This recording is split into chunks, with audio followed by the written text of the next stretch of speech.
Good morning, everyone. Happy Friday. I just wanted to share a little bit with you this morning. One of the things I'm finding in my own life is the length of the changes due to COVID. Sometimes just leave you feeling empty. They leave you feeling like, okay, how much longer is this going to go on? When can we get back to normal? And one thing that's meant a lot to me lately, they say a picture's worth 1,000 words, and I like Eastern Orthodox icons. Now, icons get a lot of flack because people think people pray to them or people worship them. That's not the meaning of an Orthodox icon. The idea of an icon is it's a visual representation of a theological truth. It's a way to teach visually the truth of theology. And one of my favorites is called Resurrection. I was actually able to get this icon while I was in Jerusalem. And I really like this one. I'm going to put a picture on the screen so you can see some things about it, because this icon speaks very much to the way I feel right now. It reminds me of the power of the resurrection.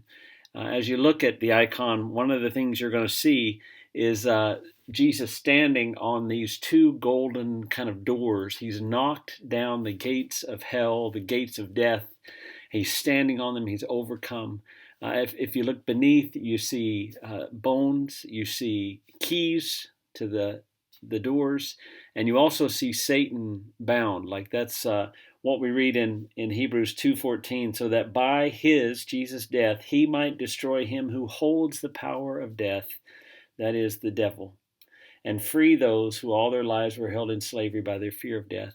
The beauty of the resurrection is that it transforms our lives.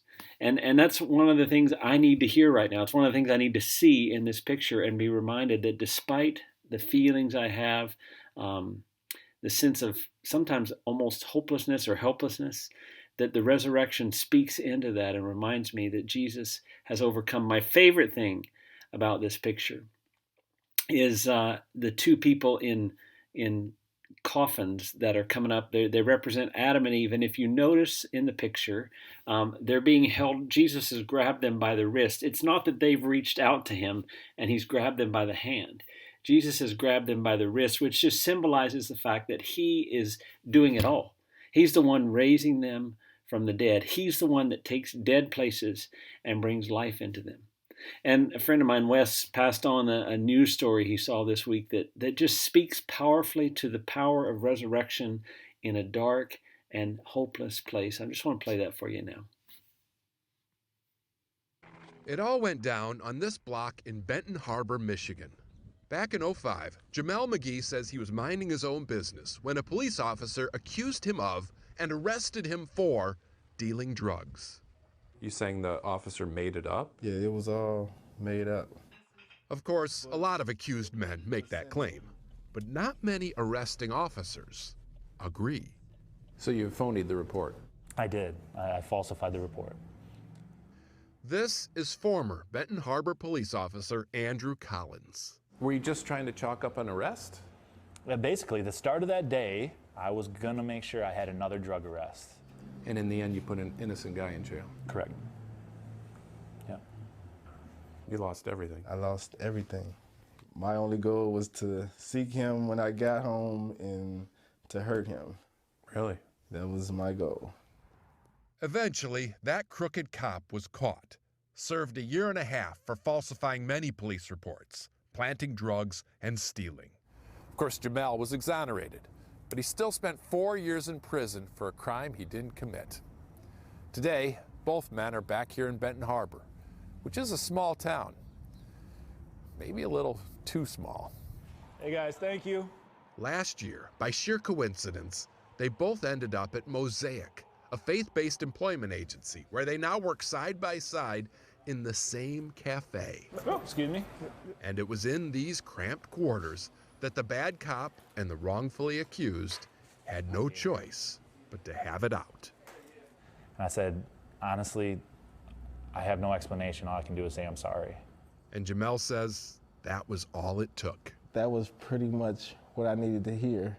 Today, they're not only cordial, Saturday we went to the trampoline park. they're friends. We talk about life. Such close friends. Not long ago, Jamel actually told Andrew he loved him.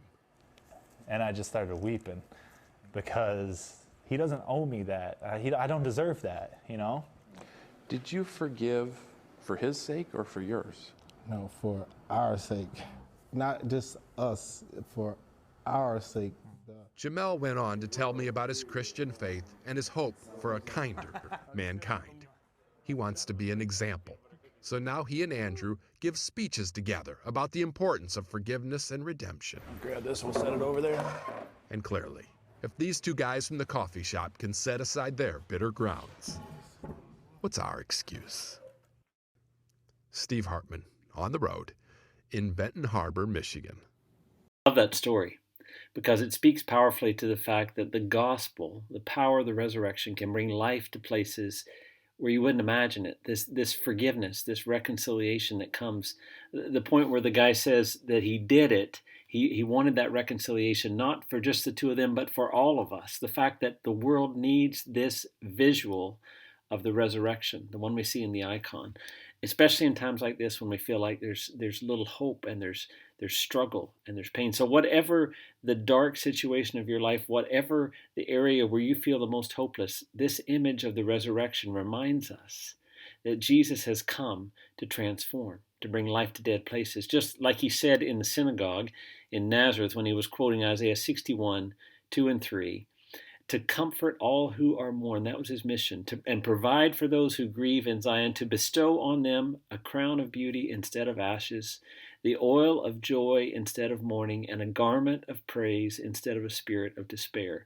They will be called oaks of righteousness, a planting of the Lord for the display of his splendor. So a picture speaks 1,000 words. Jesus has overcome death. He's overcome the way we feel right now with something that transforms even the darkest, deadest of places.